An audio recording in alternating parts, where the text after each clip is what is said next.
us right now. That you are going to lead us and guide us. We look to you, Holy Spirit. A wild child. God brought us together. I'm in the presence of God. He had kept inviting me to the church. The enemy tried to snatch him right in front of him. You know, he changed colors. You know, I called his name and he gasped for air and came back.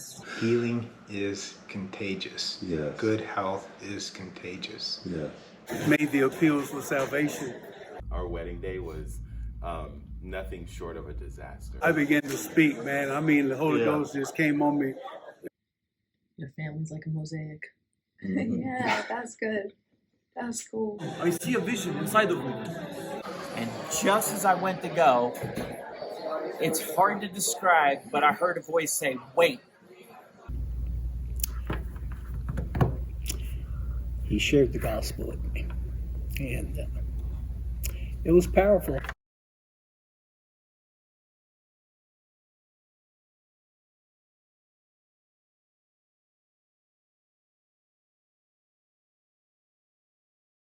So my name is Trisha Walker. I'm Thomas Walker. And we just want to share a little bit about our life, our married life. We're going to be mainly talking about marriage today. And I want to talk about our wedding day. Yes. Yeah. That's where we're starting. Yeah, okay. Our wedding day. All right. Holy Spirit. Yeah, so we've been married 26 years. And I was 19. You were 25. Yeah. And we got married in Central California.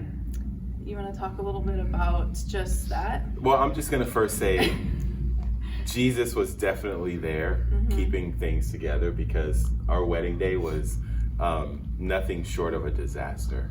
Yeah. The blessing was that I made it to the altar to say, I do. So just to backtrack a little bit, we weren't able to get together and with all my friends. So all of my college buddies, my brother, we all came in town the night before, and someone had the great idea of having my bachelor party the night before my wedding. And someone also had the great idea, my brother, of making sure that every bar we went to, that he would give the bartender a $100 bill and say his hand is not without a drink the whole night. So I was it was drink after drink after drink after drink after drink after drink after drink. And I was just not able to really make it the next morning, but I was able to shave. On the floor of the bathroom. On the floor of the bathroom, I was like doing like this. My dad had to come wake him up. Like, Tommy, you got to get up. You're getting married in an hour. Her dad gave me a Valium and said, here, take this. So. Thought it would relax him. But that wasn't good. I found out later that was not good. I should not have taken that. And so we just ended up in a bad situation. But we were able to make it through our ceremony and exchange our vows. You want to tell, you got to leading up to, before we even was on the altar, like your best man, his only job was to bring the lighter for our unity candle. Yeah. And honey, there's some things we could just leave out. I mean, come on. But that one's hilarious. I know, but where's Jesus in that? I think, but it's but it's funny. Can we just, the camera's just rolling. We'll just talk about it, and then you're going to get to know us on a level. Yeah, okay. They can just edit it out if they want to edit it out. So, all right, my best man was supposed to get the lighters, and on the way, he didn't get them, so we had to stop at the gas station. Yeah. And the only lighters the gas station has were 2 lighters that said, "This is my effing lighter." And it wasn't like bleeped out like that. It literally said it. So while we're doing the unity candle, where we both light the candles together at the same time to, kind of signify us coming together as one. Trisha was not able, she had just gotten her nails done. Right. So she had these long nails, and she's doing like this, and it has these little safety things. It had the safety thing on it where you have to click it and then light it. You gotta click, then light. Yeah. Well, she couldn't do that with these nails. Yeah. And so she was like trying to do it, and the pastor comes up and is like, "Let me help you." Yeah, well, so his dad was the pastor. His dad was marrying us, and then his also associate pastor was there as well. So both of them just reached for the lighter, and I was like, "Oh no, I've got this! I finally got it." No, what she said was, "No, this is my effing lighter." No,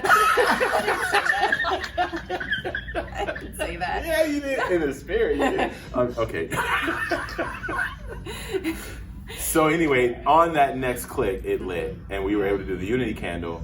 And then after that, we were doing all the family photos, and all I would do was get up, smile, and then sit back down. And then when the next wave of family members came in, I'd get up, smile, and then sit back down. And so after about, 5 or 6 family photos, it was taking forever. And then Trisha just stormed off. She threw the flowers, and she was like, "This is over." Yeah. And I was like literally in the front row watching her storm out. And I looked at my mom, and I was like, "Are we still married?" Because I didn't know. What she was saying was the photo session was over. Yeah. Not the marriage. Yeah. But I didn't know, so I didn't know, like, wait, I don't know what the rules are here. So that was the start of our relationship, of our marriage together. So we made it to the reception, and they introduced us. We went up, we started the food line, and the smell of the food made him so sick. He just couldn't even stand by the food. So he went to the back room. That was the end of it. Yeah, that was the end of it. He went to the back room. My aunts were trying to give him stuff to help him. It just wasn't working. We finally ended up in... Stuff? No, her aunts were trying to get... Okay, so her father gave me Valium. Her aunts are giving me alcohol, saying, "What did you drink last night, Tommy?" And they're just like, "Well, here, have this." And so they're giving me more drinks on top of a Valium, on top of being severely dehydrated. Essentially, they were saying if you drink what you drank the night before, then it will help you recover. I don't know if that's true. But anyway, it didn't work. It made him more sick. So we ended up going to the emergency room. Yeah. In a convertible Mustang. Yeah. I'm laid out in the passenger seat. My best man's driving me. My best friend Leon's driving me, and Trisha's in the back sitting up in her wedding And your dress. sister was there too. Did Cheryl come too? Cheryl came too. Yeah. So I was sitting in the back. I couldn't sit all the way in because my dress was so big. So I was like sitting with my dress like on the way to the hospital. So, did I mention that we've been married 26 years? Yeah. Okay, so there's a lot of redemption there, but it was a rocky start. Yeah. And so the first time she signed her name, Trisha Walker, was hospital papers. It brought me in. Yeah. I literally was asking his sister because she was standing there with me, and I said, "What do I sign? Do I sign my name as Trisha Sutherland or Trisha Walker?" She says, "Well, you're married now," and I'm like, "Oh yeah," and I was just like, "Okay." So that was the start, and I mean, we could keep going, but I guess the point that I would make from that is it doesn't matter what situation, even when it's bad, God turned it for good. And we got off to a rocky start, but we're still standing, and we're much stronger. And Trisha, there was a lot of forgiveness that Trisha had to be able to extend towards me. Right. And that's nothing but Jesus, because if you look at that situation in the natural, she could be offended for the rest of her life, and rightly so. I messed up big time. And so that was kind of the journey, is God already put us to an immediate test, like from day one. And also me, just to have a level of humility and to really recognize I messed up. Like, I really fell short of the mark. Like, I can use any excuse that I want to say, well, it was them, it was my brother, it was them, it was that. But no, I had to own it. I made a mistake, and I had to own it. And it wasn't that I had to grovel and feel like, I don't know, there's no making it up, if that makes sense. But there is a heart position of saying, you know what, I hurt you, and I need to also go to Jesus for a level of understanding what I put her through, and also pray for her, and also pray for me, like, what can I do? But not from a place of acts, because there's nothing that I could do to make up for that. It was more of a place of, God, we gave our marriage to you like 5-6 hours ago, and we really meant that, for better or worse. The challenges, I put our test to the worst right from the beginning. Well, and I think it even took a couple of years too. I just remember, I think 2 years later, I had a friend of mine who was getting married, and we went to their wedding, and it was his really first experience of just the whole shebang, right? And he was just realizing after he was seeing her with her, you know, dancing with her father, and just all these things that were happening that we missed out on. Yeah. He was like, oh, now I get it. Now I get what you missed out on. I am so sorry. I mean, I would say we got married in '96, right? And we went to the Olympics that year, and that was hard, you know, just being there, even shortly after we had gotten married. And it was a process. Yeah. I mean, that's the other thing is like change doesn't happen overnight. The victory doesn't always come overnight. The breakthrough isn't instant. It takes persistence. It takes commitment. It takes intentionality.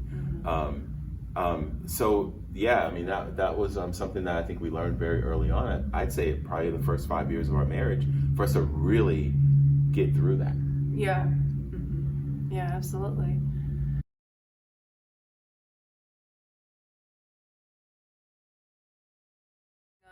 Several areas where the Lord really kind of moved through our marriage and just really transformed us individually and together was when his brother was killed. Yeah. So just a few years later. That was in 2000. Yeah, that was in 2000. So a few years later, our daughter was just turned 1, and our oldest daughter just turned 1. And I mean, you want to tell the story? Yeah. So one night I had just taken a job with IBM, and we had just moved to Connecticut. And I got a call in the middle of, we had literally just moved there, and I got a call from my father in the middle of the night. And all he kept saying was, Michael's dead. And I was like, what? And he said, Michael's dead. And I said, what? And he said, Michael's dead. And I said, Dad, I don't understand what you're saying. And he said, Betty killed Michael. And Betty is my brother's wife at the time. And she murdered him, shot him to death, because they were going through a separation, and she had decided that she didn't want to, well, if I can't, basically her words were, if I can't have him, nobody else will. And so she shot him one night, and that was just, it rocked our entire world. It rocked my entire family. And one of the things the Lord said was, you need to move back to Georgia, which is where my parents lived at the time. And what's interesting about that is IBM had just paid for me to move to New York, full relocation, all expenses covered. I went to my manager and I said, I need to move back to Atlanta. And my manager said, great, we'll move you back. Full relocation covered. I mean, come on. Yeah. Come on. That was completely who would do that? Like, that's definitely God working through. My manager at the time, his name is Dennis Murphy. And we're still friends to this day, close friend. And they came to my brother's funeral. And they were there just to support. And so it just really spoke to walking through things with people and the power of community. And it's not that they were like Christians even. They were just people that had love in their heart. And they were there to support us and support me. And then that allowed us to move back to support my family and my brother, my brother's kids, my mom and dad, because my mother just lost her oldest son. And that she was never the same after that. Yeah. And the kids, so his brother's kids went to live with his parents for a little while. And so we moved back to help with that. But then we realized 6 months later, really why the Lord had us there, and it was because his sister was really struggling with drugs and alcohol. Yeah, struggling really bad, and just that whole situation with his brother dying just took her over the edge. And so a few months later, we ended up. She went to rehab, and we ended up taking her 4 kids, and they lived with us for 2 years. Yeah, they lived with us for 2 years, 4 kids that we took in. I mean, we were, again, 4 years into our marriage and one small child. Yeah. We ended up buying the house from, God set all of this up. The house we ended up buying was right around the corner from where she lived. So the kids moved in with us, but they stayed in the same schools. So there was continuity in their life from that standpoint. The house that we ended up buying was through friends of a network of family friends. It's just like all this, you can't always see what's in front. You just have to take the step that's in front of you and know that God is working it all out for good. you know, and so that was such a blessing because we were able to be a blessing to my nephews and my niece.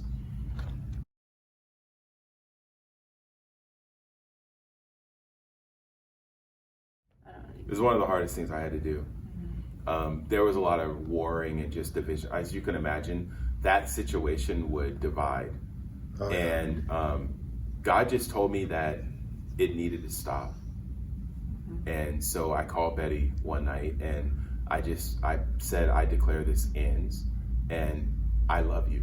You're still my sister.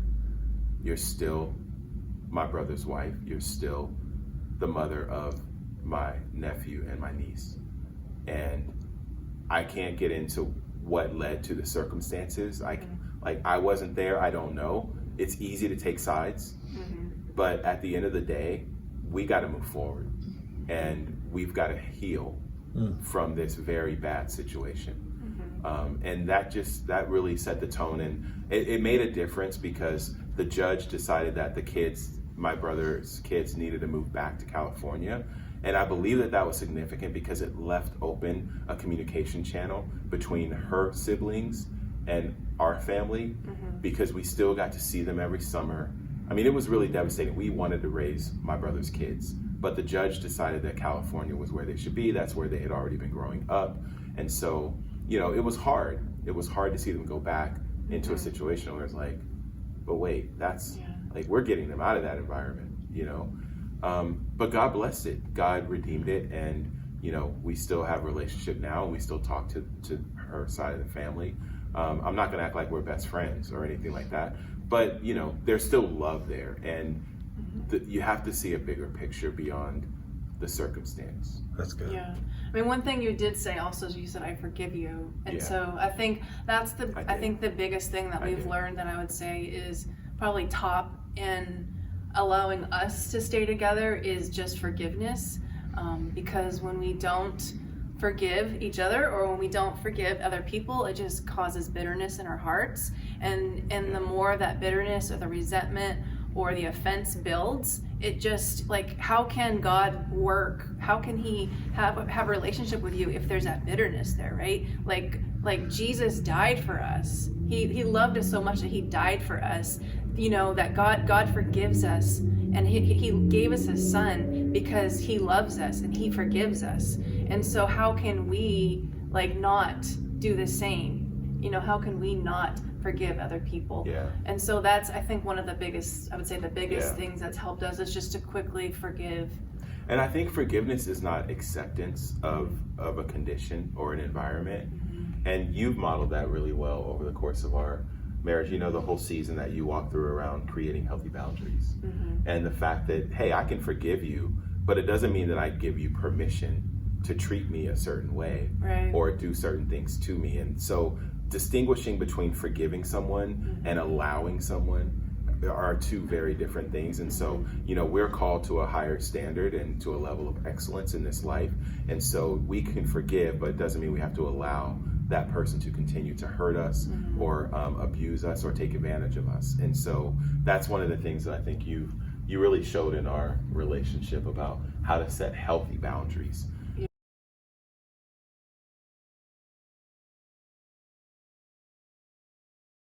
You know, after we had our oldest daughter, Ashley, we were trying to conceive another child and it wasn't happening. And our plan, like, we told God what our plan was, right? We're like, God, we're gonna have 2 kids and then we're gonna adopt our 3rd. And we started hearing from the Lord as she wasn't conceiving, it's like, I want you to adopt now. And literally I was like, no, God, okay, we're gonna adopt, but you don't get it. Like, we're gonna have 2 kids and then we're gonna adopt. And he's like, no, I want you to adopt now. And so I went back in with my hard hat on and I was like, God, remember, we talked about this. We're gonna have 2 kids and then we're gonna adopt. And he just kept confirming, I want you to adopt now. And so finally we said, okay, you know what? Probably good to do it God's way. So we went through the process of adopting. I'm going to move through a lot of the, you know, foster to adopt and other things like that, because there's a lot of paths that we pursued, but the final path was working with an agency at the time called Adoption Advocates International. And we went through the process, and about a year through the process, it went really, really slow. And then all of a sudden it went really fast. And the next thing you know, Trisha and my mom were flying to Ethiopia to pick up a 3-year-old child. His name's Johannes, and he's 20 now.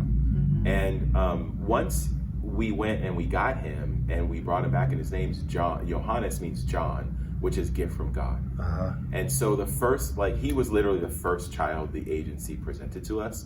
And it was kind of, for us, it was a no-brainer, right? Which is, what am I gonna do, be choosy over what child? Like, who does that? Like, no, I don't want that one. No, I don't want that one. I don't want that one. It's like, no. Whoever God blesses us with is the child that we're meant to have.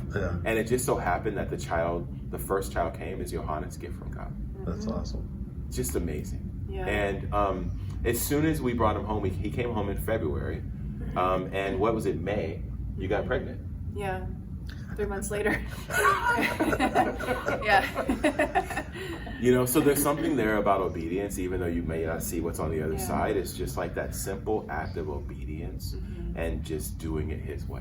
And he right away got a little sister. Right. Yeah. Is that how that worked? Which is a whole nother story about the competition, right? But they're close now, but like, you're absolutely right. He immediately got a sister.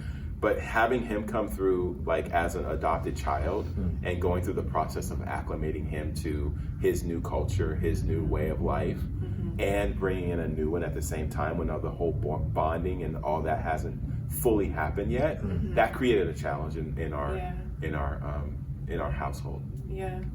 Well, and I think one thing that I remember about that testimony is just how we didn't even have the money. International adoption is expensive now, but really expensive now. But I mean, it was still expensive then. Yeah. And so it was $30,000.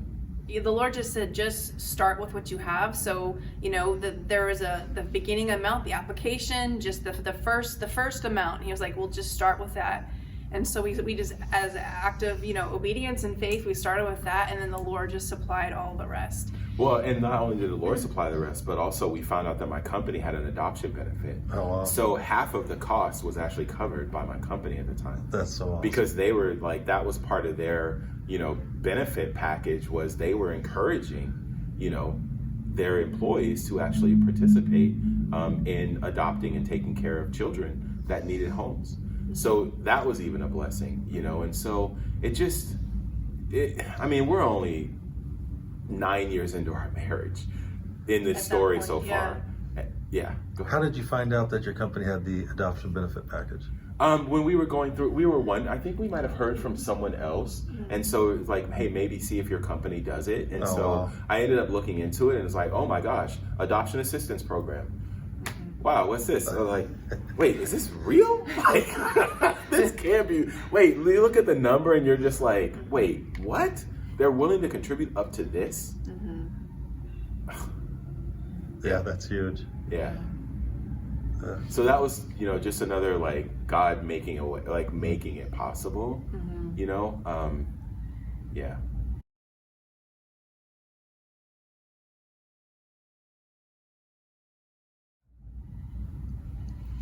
So that's 9 years. That's 9 years. So all the blessings that we talked about, we're only 9 years into a 26-year walk, and we've probably left a few things out. Like, you walked through a miscarriage. Do you want to talk through that at all? If you want me to cover that, I can, or we can keep going. Just about how God redeemed your heart, probably, and just the testimony of, because even after we miscarried, you weren't sure if you even wanted to try to have another child. Yeah. Right. Yeah, like I was attending this. We were already actually pursuing the adoption route. We were already on that route, but I was also part of this prayer group of women who were praying for, to get pregnant. And so I ended up getting pregnant. It was, Christmas time, and and I went to the doctor and all that. But then a couple of weeks in, I started bleeding, and I just remember everyone just kept saying, they just kept, you got to just declare every time you feel a pain, you got to just declare this, you got to, cast that out, whatever, and I'm just like, okay, like I'm doing that, but I'm just like, in my heart, I'm just like, no, Lord, like I'm doing it, but I just feel like, Lord, like I'm just gonna give you the glory. I'm just gonna like look to you, and I'm not gonna worry about this. I'm not gonna stress it. I'm not gonna stress myself out about this. And so I did end up, having the miscarriage. And I just remember the Lord gave me a scripture. It was in Philippians, and he just encouraged me. He was just encouraging me, like, this is not over. This is, you will get pregnant again. This is not over. And I think the biggest thing that he was showing me was just how, like, my heart was to be able to, because this was December. I was supposed to be going in February to pick up Johannes from Ethiopia. And so just a few months later, and so I knew if I was pregnant, I wouldn't want to be on the flight to to Ethiopia. And so I'm just like, okay, God, like, I know you didn't cause me to have this miscarriage, but like, I'm going to use the things that the enemy meant for evil. I'm just going to, use this. God is using it for good. And so he's allowing me to go to Ethiopia. Like, this is like an opportunity of a lifetime to be able to go there with my mother-in-law, to be able to actually see where he's from, to experience the culture. And so like, I wouldn't take that, like, that was an experience of a lifetime. Yeah. So, Just how God just redeemed the whole process. Yeah. And I love how I'm just reminded of how you found peace through what could have been a really, like, was a turmoil, like a lot of the way you could react to that, or anyone could react to that situation, and that you were able to find his strength, and you were able to find his rest, and also his promise. Yeah. And it was just in like so many of my I know I had a wonderful group of ladies that was around me, but they were just almost felt like defeated because I was having a miscarriage, and they were just like, well, you're supposed to be declaring, and I'm just like, okay, I'm doing all these things, but in my heart, I have peace. Like, the Lord is giving me the scripture, and I'm just leaning on this scripture. I'm holding on to this scripture, and I know, like, it's going to be okay. Well, so, I think, that's the difference between his will and our will. And we're meant to, it's his will, it's what he wants. And so it's like, well, we know this is what's supposed to happen, but no.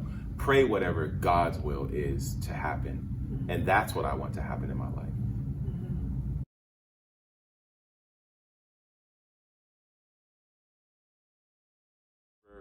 So Christmas of 2009, we started feeling like we just got involved with my parents, who owned a business in Atlanta. We were living in Seattle at the time. And we started feeling like God was telling us to move back to Georgia, because the business was there, and there was family reasons as well. My parents were starting to get older, and Trisha was hearing that it was time to start getting ready for the next transition for their life, their seasons of life.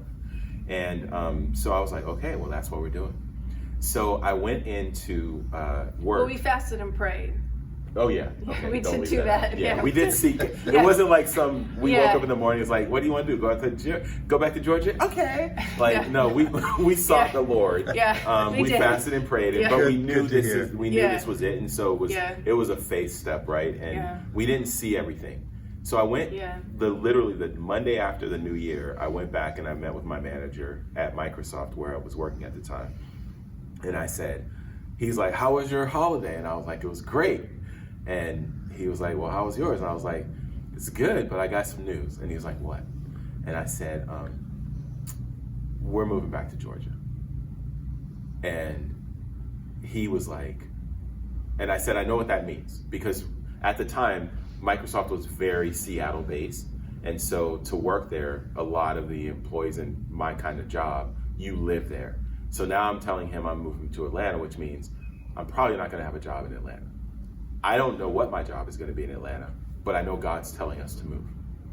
And so he said, well, that's great that you're letting me know, because at the time Microsoft was going to get ready to go through a round of layoffs. And so he was like, what if I got you a package? And I was like, a package? He's like, yeah. What's in the package? So it was basically a severance package. And he said, I'm glad you let me know sooner than later, because we're getting ready to go through this thing. And by you letting me know, I can get you a package and you can save someone's seat. That's great. Wow. Just by following and being obedient, even though I could not see. I don't have a job. I don't know how we're going to get back to Atlanta. I know nothing except God said, go. And that simple act of just doing it sooner than later led to a package where we were able to move back. We moved back in around the May, June timeframe. We bought a house back in Atlanta while I still had the job. So we showed employment. I still didn't have a job, right? I wasn't going back to a job. I was going to an area where God said go. That was it. And so we got back. I was able to kind of take time off, and the package gave me a period of time. And then one of the companies that I worked with at Microsoft, I hired them in. He found out that I was moving back to Atlanta, and he was like, well, what are you going to be doing? And I was like, well, I don't know. And he's like, why don't you come work with me? I was like, okay. So package job within, a matter of a few weeks, we knew exactly what was happening in the next step. And so that's just nothing but God. Yeah. I can't make that happen. Well.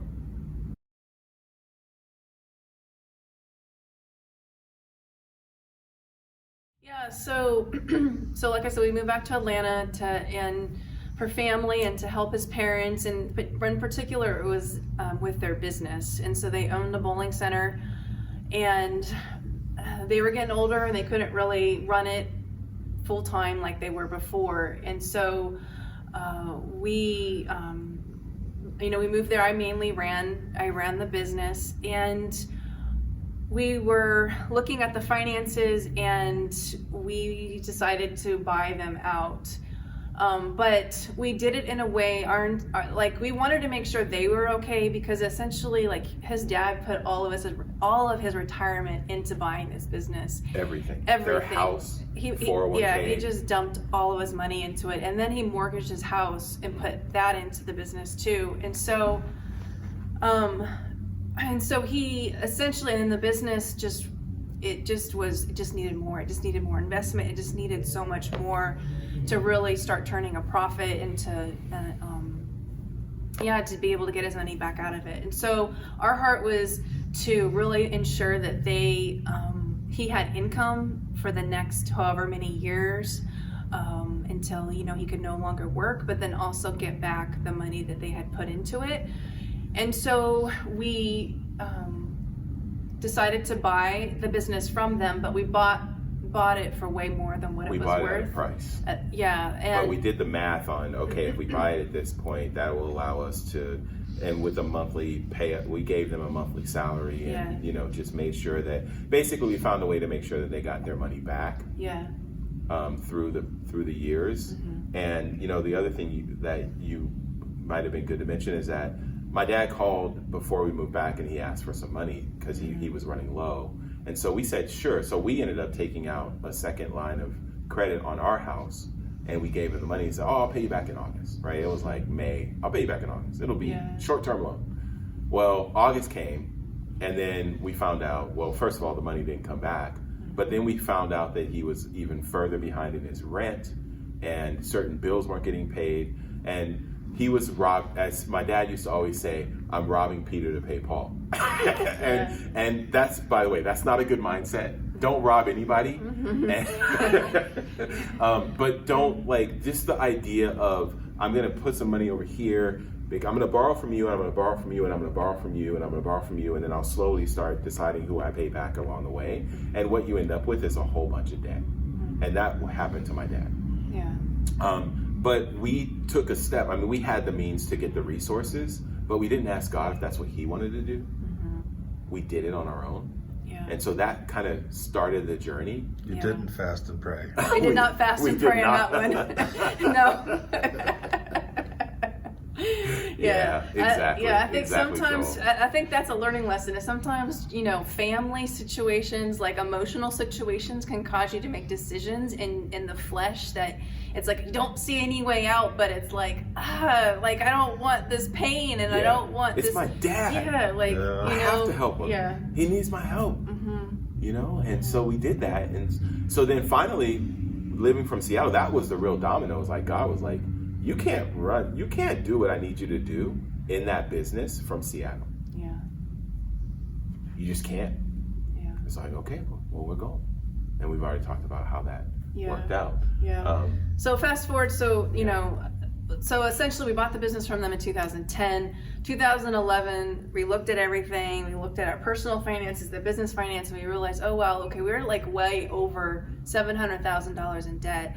And we were just like, okay, how is this, you know, and then we just found out from the landlord that they were looking to have a Walmart come in, and they were gonna redevelop the shopping center, and we're probably gonna have to move out. And it's like, okay, well, now what? Like, what are we supposed to do? Yeah. You know, so we essentially we were looking at bankruptcy. And but it never said it in our. We never felt good about that. Not that there's anything wrong with it. There's nothing wrong with it. It's just. I'm talking about us. Yeah. We never felt good about that. Yeah. Yeah. But go ahead. So anyway, we met with the attorney. We're going down the path, and we met with the landlord, and we said, this is what we're doing. And he said, well, what if I help you out? And he just gave us, I don't remember even what, he helped us out like so many months free with rent and just different things just to help us out. That kind of like just kept kind of kicking the ball down the, you know, down the street, down the road. But it never really solved. It just helped pay off more debt. Like we never really got ahead, but it just helped to continue to pay down the debt on the business. Well, fast forward, you know, we just really were, the Lord, one thing I'm not going to say that it was all bad, because I do know the Lord was on that business. I mean, his dad was a pastor, and he used that business as a way to reach the community. Oh yeah. And so we would give a lot to nonprofits. We would give a lot to not just give, honey. We tithe, and we gave tithe and offerings, and you know, like we've always tithed since, you know, we've been together, and so tithing is just part of our DNA. Yeah. But we tithe out of the business as well, even though the P&L statement. Any person looking at the numbers, in fact, we had consultants come in and they would look at our stuff and they'd be like that line item right there, you know, you could take that down or you could take it out, and that would really help your bottom line. And we're just like, no, that's an immovable object. Like, this is his business. It's not our business. So we tithe, and we just did that faithfully. And the numbers just didn't make sense. They never added up. If you would think about all that we were able to do with the inflows that came in from a revenue standpoint, it didn't make sense. It's almost like, you know, the bottle, it never ran out, right? It just kept pouring and pouring and pouring. So I totally agree with you. Like, the hand of God was in that business for sure. Yeah, absolutely. Yeah, and so, I mean, it had been there over 50 years in the community, and so it was a staple in the community for people. And so fast forward, you know, we knew that there was a possibility we'd have to move out whenever Walmart comes in, and we just started working on a business plan to possibly move to a different location. Like, all of these things, we got, you know, a business loan approved, but it was like nothing ever, it was like, we got approved, but we still need this much more left to make it work, or we need some, you know, landlord to agree to this, and it was like it never just completely seamlessly just worked. And but I also think that it wasn't really our vision. It wasn't our vision. It wasn't our heart. We were trying to make it work. Yeah. Because we felt like that was the path that we had to be on in order to, like, at that point, it was about, honestly, like, we gotta get our money back. Yeah. We got all this debt, so we have to have this business at least long enough to get our money back. Yeah. And God began to show us that wasn't really the case, and shifted us. So we began to be okay with, you know what? This business is going to close its doors. But the one thing that we were able to do, and it stayed open long enough for us to get our parents' money completely out of it, and we paid them back. Now we were left with debt. And I don't know why, but we were okay with that. Well, I mean, I would have why to. were we okay? I mean, well, I would have to say just the way the Lord, but the Lord actually worked through the whole situation. So I would say I think it was January 2015. We got a notice from the landlord that we were going to have to be gone within a month, and so we asked. Oh, by the way, while we were living in Nigeria, because in August 2014, we moved to Nigeria because I got a job offer to go there on an assignment for a 2-year assignment. And so we're in Nigeria now trying to still run a bowling center with like the uncertain future. Yeah. Go ahead. Yeah. So that brought a clarity to us, right? When the landlord gave us that letter, we knew it was shutting, like we knew there's going to be closure. Yeah. Well, we just asked for an extension of a couple months. It would allow us to for the leagues that were in session to complete, just allowed a couple different things just to kind of finish up before it closing down. And and then in that process, the community got involved and they started doing a petition. And there was an article that went out in the newspaper. There was a lady that was a writer for the local newspaper, and she wrote an article about us, and people just wrote this petition about how they didn't want us to close, and just how much it's been a part of their lives and their families' lives for so many years, and just how much we've helped the community. And so, we still ended up closing, but in that time, there was a local business owner who owned a restaurant and bar and wanted to expand into entertainment as well. And so he, reached out to us and made us an offer. By that time, the business had shut down, so we didn't get full value of the business, but we did an asset sell. We were able to we were able to pay off most of the debt. We had still a little bit left, but God took care of that like within a year. Yeah. And but I think the biggest thing was we went into it with the intent of helping his parents, even though it wasn't on our heart to really run a bowling center, to own a bowling center. It was with the intent to help his parents. And that last month that we were open was the very last payment that we had to give to his parents. Yeah, it was amazing. Like the ordering and sequencing and Trisha mentioned almost $800,000 worth of debt. And when did we finally get to the place where we had no debt?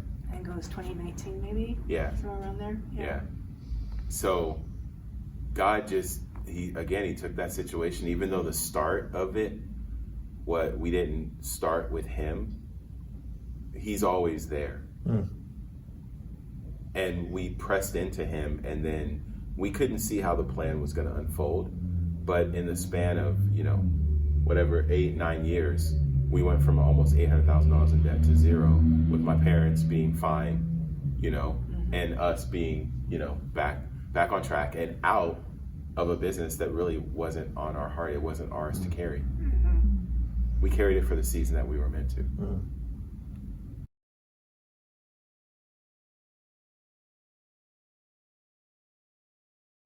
I just want to say just how I think this just attests to, in a marriage, like staying faithful to each other, but staying faithful to God first and foremost, right? Like there's so much that we passed over those years that we could even get into, and it'd be a whole nother hour of just how he's even just healed our marriage, right?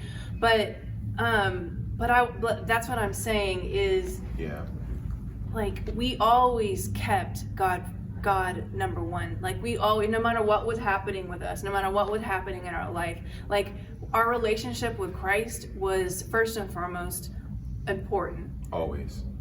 And so I would just want to say to just married couples, and just even especially young couples today, I just feel like there's so much in the world that can cause distraction, cause you to take offense, cause things to come in and wedge between the two of you. There's so many opinions out there about what she or he should be doing, or what all these things that come in and can cause a wedge into either your relationship with Christ or your relationship with each other. And I would just have to say, you just have to you have to stay committed to Christ first and foremost. You have to have that. You have to pursue him.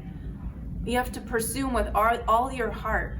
Pursue him with all your heart, and everything else will fall into place. Yeah, I think that's really good. I'm just thinking about, I mentioned the words a few minutes ago about taking a stand, and that's the stand that we've taken, and we're still standing, and we're getting stronger every day, and I also think I hear the Lord saying about, like, we are co-laborers with Christ, so we have to do our part. Like I do believe in the power of prayer, absolutely, but if God's telling you to stop doing something, or he's telling you to go do something, he's not going to do that thing for you. He's telling you to do it. Yeah. And so we've invested in communication, we've invested in inner healing, we've invested in financial programs like Financial Peace with Dave Ramsey. We've invested in defining the relationship, going to love after marriage with Bethel. There's so many things that we've done. We've had counseling. Yeah. And not from a place of crisis all the time. Also because we're going for more. More. Complacency is like the enemy's playground. Like we need to be in pursuit. Always in pursuit.